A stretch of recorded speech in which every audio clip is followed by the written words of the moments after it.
আজকে বিগত 16-17 বছরের ফ্যাসিবাদী স্বৈর শাসক হাসিনার সরকার বাংলাদেশের জনগণ দেখেছে তারা কিভাবে করে বাংলাদেশের জুলুম নির্যাতন নিশ্চেমরা চালিয়েছে, তারা কিভাবে করে এই বাংলাদেশের আলেম ওলামাদের উপর নির্যাতন চালিয়েছে, তারা কিভাবে করে বাংলাদেশের প্রত্যেকটি বিরোধী শক্তির উপর তারা যে নির্যাতন নিপীড়নের নিশ্চেমরা চালিয়েছে সেটা বাংলার জনগণ দেখেছে।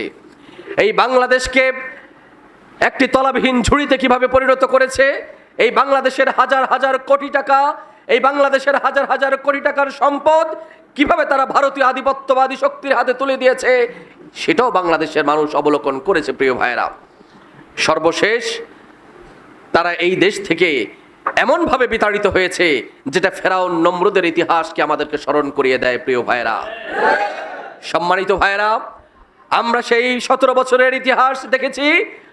আবার এই ফ্যাসিবাদ স্বৈর শাসক হাসিনা এই দেশ থেকে পালিয়ে যাওয়ার পরে 1 বছরের অধিক সময় অতিক্রান্ত হয়েছে। আমরা লক্ষ্য করেছি সেই 1 বছরকালীন এই সময়ে তাদের সেই জায়গাটা আমাদের আরো একটি শক্তি, আরো একটি পক্ষ তারা দখল করে নিয়েছে। প্রিয় ভাইরা, হেন কোনো অন্যায় কাজ নেই, এমন কোনো অপরাধ নেই, চাঁদাবাজি, টেন্ডারবাজি, দখলবাজি থেকে শুরু করে এমন কোনো অপরাধ নেই, দখলবাজি থেকে শুরু করে এমন কোনো কর্মকাণ্ড নাই যেই কর্মকাণ্ডগুলি গত 1 বছরে সংগঠিত হয় নাই। প্রিয় ভাইরা, এবং আমরা দেখেছি কিছু কিছু ক্ষেত্রে তার চেয়েও ভয়ানক পরিস্থিতি তৈরি হয়েছে। পাথর মেরে মানুষকে হত্যা করা এটি বাংলাদেশে আর কখনো হয় নাই। প্রিয় ভাইরা, আমরা সেই দৃশ্য গত 1 বছরে আমরা দেখেছি। দিন দুপুরে জনসম্মুখে কিভাবে পাথর মেরে মানুষকে হত্যা করা হয়, কিভাবে জবাই করে মানুষকে হত্যা করা হয়, কিভাবে সাধারণ মানুষের সামনে জনসম্মুখে গুলি করে মানুষকে হত্যা করা হয়, আমরা সেই দৃশ্য গত 1 বছর অবলোকন করেছি। প্রিয় ভাইয়েরা, আজকের বাংলাদেশের মানুষ আশা আকাঙ্ক্ষার আশ্রয়স্থল পরিণত হয়েছে বাংলাদেশ জামাত ইসলামী। এদেশের 18 কোটি মানুষ আজকে তীর্থের কাকের মতো আজকে বাংলাদেশ জামাত ইসলামের দিকে চেয়ে আছে যে বাংলাদেশ জামাত ইসলামী তাদের আশা ভরসার আশ্রয়স্থলে পরিণত হয়েছে। প্রিয় ভাইয়েরা, সেজন্য আমাদেরকে ঘরে বসে থাকলে চলবে না, সেজন্য আমাদেরকে হাত পা গুটিয়ে বসে থাকলে চলবে না। প্রিয় ভাইয়েরা, সাধারণ মানুষের কাছে যেতে হবে, সাধারণ মানুষকে বোঝাতে হবে, সাধারণ মানুষদেরকে দিনের পথে, ইসলামের পথে, কল্যাণের পথে, ন্যায়ের পথে, কোরআনের পথে আহ্বান করতে হবে। প্রিয় ভাইয়েরা, আপনার কাছে একটা ছাতা আছে, সেই ছাতাটা আপনি বন্ধ করে বগলের নিচে দাঁড়িয়ে আছেন, আর রাস্তার মধ্যে 5 জন মানুষ ভিজতেছে, তারা দেখতেছে আপনার কাছে ছাতা আছে, তারা মনে করতেছে আপনার কাছে গেলে তারা বৃষ্টি থেকে বাঁচতে পারবে, আপনার কাছে গেলে তারা আশ্রয় খুঁজে পাবে। কিন্তু আপনি যদি ছাতাটা মেলে না ধরেন তাহলে তাদের সেই আশাটা কি পূরণ হবে? আজকে বাংলাদেশের মানুষ মনে করে যে জামাত ইসলাম আজকে তাদের কাছে গেলে মানুষ মুক্তি পাবে, তাদের কাছ থেকে এই যে বাংলাদেশ মুক্ত হবে, তাদের হাতে যদি ক্ষমতায় আসে তাহলে বাংলাদেশ দুর্নীতি মুক্ত হবে, চাঁদাবাজ মুক্ত হবে, টেন্ডারবাজ মুক্ত হবে, দখলদারিত্ব মুক্ত হবে, মাদক সন্ত্রাস মুক্ত হবে। কিন্তু সেই ছাতাটা মেলে ধরার দায়িত্ব আমাদের। প্রিয় ভাইরা, মানুষ আমাদের কাছে এসে আশ্রয় লাভ করতে হবে, মানুষ আমাদের কাছে এসে সেই আশা আকাঙ্ক্ষার প্রতিফলন করতে হবে। প্রিয় ভাইরা, আমরা যদি মানুষকে সেই আশা দিতে না পারি, মানুষকে সেই ভরসা দিতে না পারি, মানুষকে যদি সেই সাহস জোগাতে না পারি, মানুষের বিপদে আপদে, সুখে দুঃখে, হাসি কান্নায় বেদনায়, সর্বাবস্থায় যদি আমরা মানুষের পাশে থাকতে পারি, মানুষকে আগলে রাখতে পারি, মানুষকে ছাতা দিয়ে আশ্রয় দিতে পারি, তাহলেই সেটা মানুষের আশা ভরসার আশ্রয়স্থলে পরিণত হবে বাংলাদেশ জামাত ইসলামী। প্রিয় ভাইরা, আর যদি সেটা আমরা করতে না পারি, মানুষ আমাদের প্রতি সেই ভরসা পাবে না। প্রিয় ভাইরা, আমরা দেখতে পাচ্ছি, আমরা লক্ষ্য করছি এদেশের 18 কোটি মানুষ তারা আজকে বাংলাদেশ জামাত ইসলামের দিকে চেয়ে আছে। প্রিয় ভাইরা, আমরা শুধু গত 1 বছরের কথা নয়, আমরা শুধু গত 17 বছরের কথা নয়, আমরা স্বাধীনতার আগে এবং পরের সকল ইতিহাস থেকে আমরা বলতে পারি, আমরা চ্যালেঞ্জ করে বলতে পারি, বাংলাদেশ জামাত ইসলামের একজন কর্মীও খুঁজে পাওয়া যাবে না যে মাদকের সাথে লিপ্ত রয়েছে। আমরা বলতে পারি, এটা সাহস করে বুকে হাত দিয়ে চ্যালেঞ্জ দিয়ে বলতে পারি, বাংলাদেশ জামাত ইসলামীতে একজনও চাঁদাবাজ খুঁজে পাওয়া যাবে না। প্রিয় ভাইরা, আমরা এটি দৃঢ়তার সাথে বলতে পারি, বাংলাদেশ জামাত ইসলামীর একজন কর্মীও সালিশ বাণিজ্যের সাথে জড়িত নাই, চাঁদাবাজি, টেন্ডারবাজি, দখল বাণিজ্যের সাথে জড়িত নাই। তাহলে তাহলে মানুষ আমাদেরকেই গ্রহণ করে নিবে, সেই আশা মানুষ আজকে বুক বেঁধে আছে। প্রিয় ভাইরা, আমাদেরকে মানুষের কাছে যেতে হবে, আমাদের মানুষের কাছে সেই মেসেজটা পৌঁছে দিতে হবে। এদেশের নারী পুরুষ আবাল বৃদ্ধ বনিতা, খেটে খাওয়া তৌহিদি জনতা, সকলের কাছে আমরা যেতে হবে। প্রিয় ভাইরা, আমাদের দুঃখের বিষয় হচ্ছে আমরা সেই মানুষের কাছে এখন আমাদের সেই দ্বীনের দাওয়াত, ইসলামের দাওয়াত, কোরআনের দাওয়াত আমরা পৌঁছে দিতে এখনো পরিপূর্ণভাবে সক্ষম হই নাই। প্রিয় ভাইরা, আমি বলতে চাই, জামাত ইসলাম শুধুমাত্র কোনো রাজনৈতিক দলের নাম নয়। জামাত ইসলাম শুধুমাত্র রাজনীতি করে ঘুরে বেড়াবে, মেম্বার হবে, চেয়ারম্যান হবে, এমপি হবে, মন্ত্রী হবে, এটা জামাতের দায়িত্ব নয়। জামাতের একমাত্র দায়িত্ব হচ্ছে মানুষকে আল্লাহর দিকে আহ্বান করা, মানুষকে কোরআনের ছায়াতলে আহ্বান করা, মানুষকে আল্লাহর দ্বীনের পথে আহ্বান করা, সমাজের সকল মানুষদেরকে সাথে নিয়ে কাঁধে কাঁধ মিলিয়ে একটি ন্যায় এবং ইনসাফ ভিত্তিক সমাজ প্রতিষ্ঠা করা, এটি হচ্ছে জামাতের কাজ।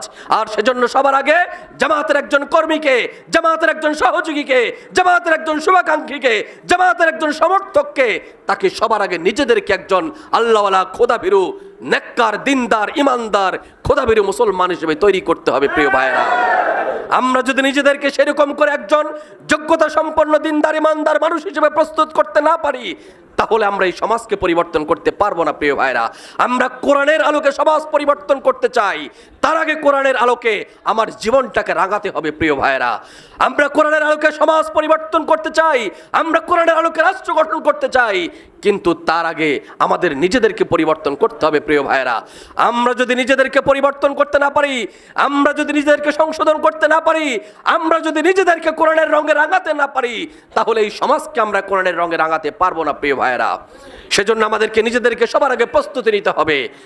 পৃথিবীকে গড়তে হলে সবার আগে নিজকে গড়ো।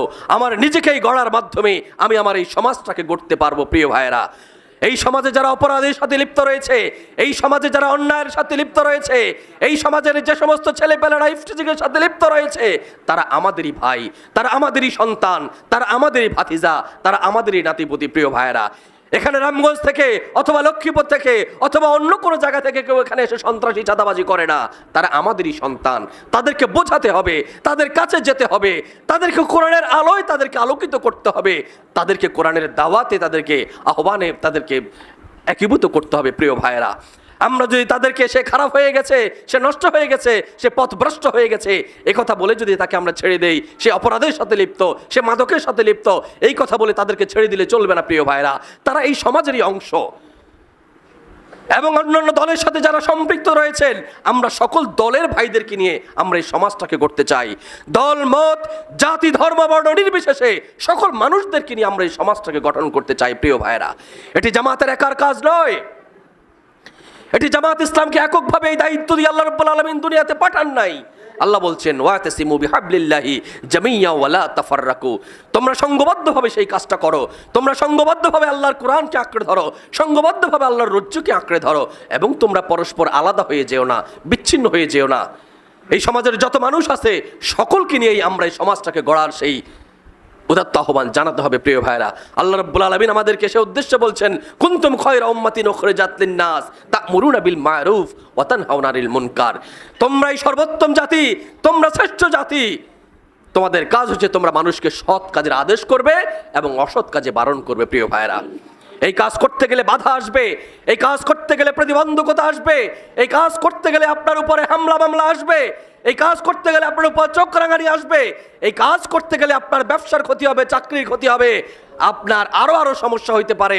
যেই সমস্যার মুখোমুখি আমাদের নবীরা হয়েছেন, রসুলরা হয়েছেন। প্রিয় ভাইয়েরা, আল্লাহর নবী, সর্বশেষ নবী, বিশ্ব নবী হযরত মুহাম্মদ সাল্লাল্লাহু আলাইহি সাল্লাম, তিনি এই দিনের কাজ করতে গিয়ে, ইকামতে দিনের দায়িত্ব পালন করতে গিয়ে তিনি লাঞ্ছিত হয়েছেন, অপমানিত হয়েছেন, সমাজ থেকে বিতাড়িত হয়েছেন, জেল খেটেছেন, এমনকি তিনি দেশ থেকে পর্যন্ত বাধ্য হয়েছেন। কি বলেন, ঠিক কিনা? আজকে আমরাও যারা এই কাজে শামিল হব, সেই নবীর অনুসারী হয়ে সেই কাজের অনুসরণ আমরা যারা করব, আমাদের উপরে এরকম নির্যাতন, নিপীড়নের স্টেম রোলাল চলতে পারে। প্রিয় ভাইরা, আজকে এখান থেকে বের হবার পরে কেউ কেউ আপনাদেরকে বলতে পারে, হ্যাঁ জামাতের প্রোগ্রামে গেছো, দেখবো আগামীকালকে কেমন হয়, কি হয়, বিপদে পড়ে কার কাছে যাও, বিভিন্নভাবে আপনাকে প্রত্যক্ষ পরোক্ষভাবে হুমকি ধামকি দেওয়ার চেষ্টা করা হবে। প্রিয় ভাইরা, ঠিক কিনা? এবং আমরা দেখেছি বিগত 17 বছরও এই ধরনের নানান হুমকি ধামকি আমাদেরকে দেওয়া হয়েছে। আমাদেরকে নির্যাতন করা হয়েছে, নিপীড়ন করা হয়েছে, আমাদেরকে জেলে ঢোকানো হয়েছে অসংখ্যবার, আমাদেরকে অসংখ্য মামলা দিয়ে আমাদেরকে ঘর ছাড়া করা হয়েছে। কিন্তু তারপরও কি দিনের কাজ থেমে গিয়েছে? না প্রিয় ভাইরা, আমাদের নেতৃবৃন্দ তারা হাসতে হাসতে তারা ফাঁসির কাছে তারা চলে গিয়েছে, কিন্তু তারা বাতিলের সাথে আপোষ করেনি। নবীদেরকে যেরকম করে এই দিনের পথে থাকার কারণে, একামতে দিনের দায়িত্ব পালন করার কারণে নবীদেরকে যেমন হত্যা করা হয়েছে, রসুলদেরকে যেমন হত্যা করা হয়েছে, আল্লাহ রসুলের সাহাবীদেরকে যেমন নির্যাতন করা হয়েছে, যুগে যুগে যারাই এই দিনের পথে থাকবে, ইসলামের পথে থাকবে, তাদেরকে এভাবে করে নির্যাতন, নিপীড়ন, হুমকি ধামকি চোখরাঙানি আসবে। কিন্তু তাই বলে ভয় পাওয়া চলবে না, তাই বলে এই কাজ থেকে দূরে থাকা চলবে না, তাই বলে এই কাজ থেকে আমরা নিজেদেরকে গুটিয়ে রাখার কোনো সুযোগ নাই। প্রিয় ভাইরা, আগামী দিনে যে নির্বাচন আসছে, সেই নির্বাচন হচ্ছে এই এলাকায়, অত্র ইউনিয়নে তথা রামগঞ্জ উপজেলায় তথা সারা বাংলাদেশে দিনের বিজয়কে সামনের দিকে ত্বরান্বিত করার জন্য একটা নির্বাচন। প্রিয় ভাইরা, আমরা বলে দিতে চাই, আমাদের শরীরে এক ফোঁটা রক্ত থাকা পর্যন্ত, আমাদের সর্বোচ্চ শক্তি থাকা পর্যন্ত আমরা দিনের বিজয়কে সামনের দিকে এগিয়ে নেওয়ার জন্য আমরা সচেষ্ট থাকবো ইনশাআল্লাহ। প্রিয় ভাইরা, সংগ্রামী ভাইরা, সেই জন্য আমাদেরকে প্রস্তুতি নিতে হবে, আমাদেরকে শারীরিক প্রস্তুতি নিতে হবে, আমাদেরকে মানসিক প্রস্তুতি নিতে হবে, এবং আমাদের বাড়িতে, আমাদের আশেপাশে, আমাদের আত্মীয় স্বজন, পাড়া প্রতিবেশী, বন্ধু বান্ধব, আমাদের মায়েরা, বোনেরা, আমাদের সকল পর্যায়ের জনমানুষকে সাথে নিয়ে আমরা সেই প্রতিরোধ গড়ে তুলতে হবে। প্রিয় ভাইরা, আমাদেরকে অনেকে বলে থাকেন যে ভাই ভোটটা তো আপনাকে দেব, আপনি সেটা রাখতে পারবেন কিনা। ওই ভাইটাকে বলবেন যে ভাই আপনার ভোট রক্ষার দায়িত্ব আপনাকেই নিতে হবে। আপনার ঘরের জিনিসপত্র আরেকজন এসে পাহারা দেয় না, সেটি আপনাকেই হেফাজত করতে হয়। যেমন ঠিক তদ্রূপ আপনার ভোটের আমানত এটা আরেকজনের উপর ছেড়ে দিলে চলবে না। ভোটটা দিয়ে বাড়ি থেকে ঘুমালে চলবে না, 2-4 ঘন্টা অপেক্ষা করে সেই ভোটটা আবার বুঝে নিয়ে আমরা বাসায় ফিরে যাব ইনশাআল্লাহ। সম্মানিত ভাইয়েরা, সর্বশেষ আমি আপনাদেরকে যেটা বলতে চাই, আমরা আগামী দিনে একটি ন্যায় এবং ইনসাফ ভিত্তিক সমাজ প্রতিষ্ঠার জন্য, একটি কোরআনের সমাজ প্রতিষ্ঠা করার জন্য, একটি কোরআনের আলোকে এই সমাজটাকে আলোকিত করার জন্য, তথা আল্লাহ রাব্বুল আলামিনের একজন প্রিয় বান্দা হিসেবে, আল্লাহ রাব্বুল আলামিনের একজন প্রিয় গোলাম হিসেবে, রাসূল করিম সাল্লাল্লাহু আলাইহি সাল্লামের একজন প্রিয় উম্মত, রাসূল করিম সাল্লাল্লাহু আলাইহি সাল্লামের একজন প্রকৃত অনুসারী হওয়ার জন্য আমাদেরকে সেই দিনের কাজে সর্বাত্মক সচেষ্ট থাকতে হবে, সর্বাত্মক প্রচেষ্টা চালিয়ে দিতে হবে। প্রিয় ভাইরা, এই কাজে আমাদেরকে মেহনত করতে হবে, এই কাজে আমাদেরকে একটু সময় দিতে হবে। আকিমুস সালাত, এটি যেমন আল্লাহর নির্দেশ, এটি একটি ফরজ ইবাদতের নাম, ঠিক তদ্রূপ আকিমুদ্দিন, দিন প্রতিষ্ঠা করা, দিন কায়েম করা, এই সমাজে ইসলাম প্রতিষ্ঠিত করা, কোরআনের রাজ কায়েম করা, এটি নিছক কোনো রাজনৈতিক কাজ নয়, এটি আল্লাহ রাব্বুল আলামিনের নির্ধারিত মনোনীত একটি ফরজ ইবাদতের নাম। এই ফরজ ইবাদত থেকে আমাদেরকে নিজেকে গুটিয়ে রাখার কোনো সুযোগ নাই। আজকে যারা আমরা এখানে এসেছি, আমরা যারা আসে নাই, তাদেরকে রাসূল করিম সাল্লাল্লাহু আলাইহি সাল্লামের সেই ঘোষণা অনুযায়ী বাল্লিগু আন্নী ওয়ালাউ আয়া, তোমরা কোরআনের একটি আয়াত শব্দ যদি জেনে থাকো সেটি অপরের নিকট পৌঁছে দাও।